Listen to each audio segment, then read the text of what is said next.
Hi or അസ്സലാമു അലൈക്കും. Welcome to my channel.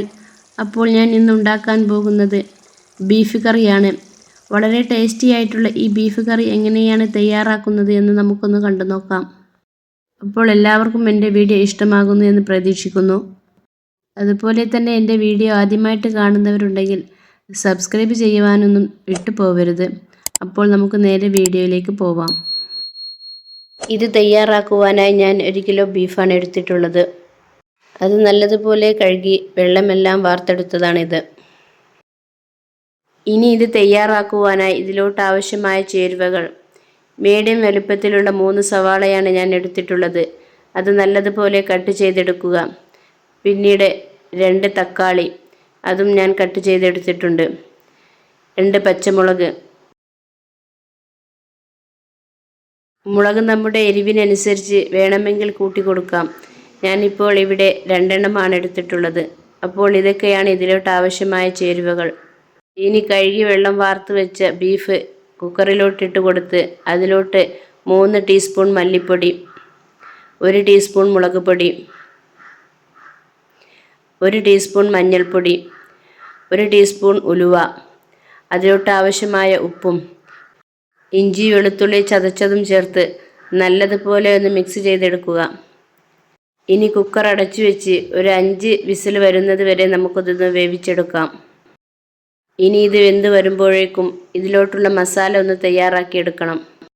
ഇതിനായി ഞാൻ ഇവിടെ ഒരു കടായി നല്ലതുപോലെ ചൂടായതിന് ശേഷം അതിലോട്ട് 2 ടീസ്പൂൺ വെളിച്ചെണ്ണ ഒഴിച്ചു കൊടുത്ത് അത് നല്ലതുപോലെ ചൂടായതിന് ശേഷം അരിഞ്ഞു വെച്ച സവാളയും പച്ചമുളകും അതിലോട്ട് ആവശ്യമായ ഉപ്പും ചേർത്ത് നല്ലതുപോലെ ഒന്ന് വഴറ്റി കൊടുത്തതിന് ശേഷം ചെറിയ തീയിൽ മൂടി വെച്ചൊന്ന് വേവിച്ചെടുക്കുക. അപ്പോഴേക്കും കുക്കറിൽ വേവിച്ച് വെച്ച ബീഫ് നല്ലതുപോലെ വെന്ത് കിട്ടിയിട്ടുണ്ട്. ഇപ്പോഴിതാ നമ്മുടെ സവാളയെല്ലാം ഇവിടെ വെന്ത് നല്ലതുപോലെ കുഴഞ്ഞു വന്നിട്ടുണ്ട്. ഇനി നമുക്ക് അതിലോട്ട് അരിഞ്ഞു വെച്ച തക്കാളിയും ചേർത്ത് നല്ലതുപോലെ ഒന്ന് വഴറ്റി കൊടുക്കാം. ഇനി ഇതും ചെറിയ തീയിലൊന്ന് മൂടി വെച്ച് കുക്ക് ചെയ്തെടുക്കാം. ഇപ്പോഴിതാ നമ്മുടെ ഉള്ളിയും തക്കാളിയും എല്ലാം വെന്ത് നല്ലതുപോലെ കുഴഞ്ഞ് നല്ല ഗ്രേവിയായി കിട്ടിയിട്ടുണ്ട്. ഇനി നമ്മൾ ചതച്ച് വെച്ച ഇഞ്ചി വെളുത്തുള്ളി അതിലോട്ട് ചേർത്ത് നന്നായിട്ടൊന്ന് വഴറ്റി കൊടുക്കുക. ഇനി ഇതെല്ലാം നല്ലതുപോലെ ഒന്ന് ഇളക്കി കൊടുത്തതിന് ശേഷം ചെറിയ തീയിൽ ഒന്ന് മൂടി വെച്ച് കുക്ക് ചെയ്തെടുക്കാം. ഇപ്പോഴിതാ ഇതെല്ലാം വെന്ത് നല്ലൊരു സ്മെല്ല് തന്നെ വന്നിട്ടുണ്ട്. ഇനി ഇതിലോട്ട് ആവശ്യമായ മസാലകൾ ചേർത്ത് കൊടുക്കാം. 1 ടീസ്പൂൺ മല്ലിപ്പൊടി, 1/2 ടീസ്പൂൺ മുളക് പൊടി, 1/2 ടീസ്പൂൺ മഞ്ഞൾപ്പൊടി, 1 ടീസ്പൂൺ ഗരം മസാല. ഇതെല്ലാം ചേർത്ത് നന്നായിട്ടൊന്ന് വഴറ്റി കൊടുക്കുക. ഇനി അതിലോട്ട് അല്പം വെള്ളവും ചേർത്ത് നല്ലതുപോലെ ഒന്ന് വഴറ്റിയതിന് ശേഷം ചെറിയ തീയിൽ മൂടി വെച്ചൊന്ന് വേവിച്ചെടുക്കുക.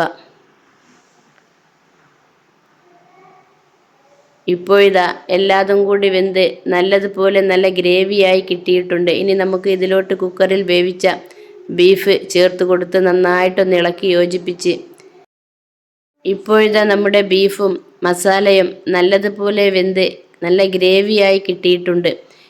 ഇനി അതിലോട്ട് അല്പം കറിവേപ്പിൻ്റെ ഇലയും ചപ്പും ചേർത്ത് കൊടുത്ത് നന്നായിട്ടൊന്ന് ഇളക്കി യോജിപ്പിച്ച് ഒന്ന് മൂടി വെച്ച് ഒന്ന് ചെറുതായിട്ടൊന്ന് കുക്ക് ചെയ്തെടുക്കാം. ഇപ്പോഴിതാ നമ്മുടെ വളരെ ടേസ്റ്റി ആയിട്ടുള്ള ബീഫ് കറി ഇവിടെ തയ്യാറായി വന്നിട്ടുണ്ട്. ചോറിൻ്റെ കൂടെയും ചപ്പാത്തിയുടെ കൂടെയും പൊറോട്ട, ദോശ ഇവയെല്ലാറ്റിൻ്റെയും കൂടെയും കഴിക്കാൻ പറ്റിയ നല്ലൊരു കിടിലൻ റെസിപ്പിയാണിത്.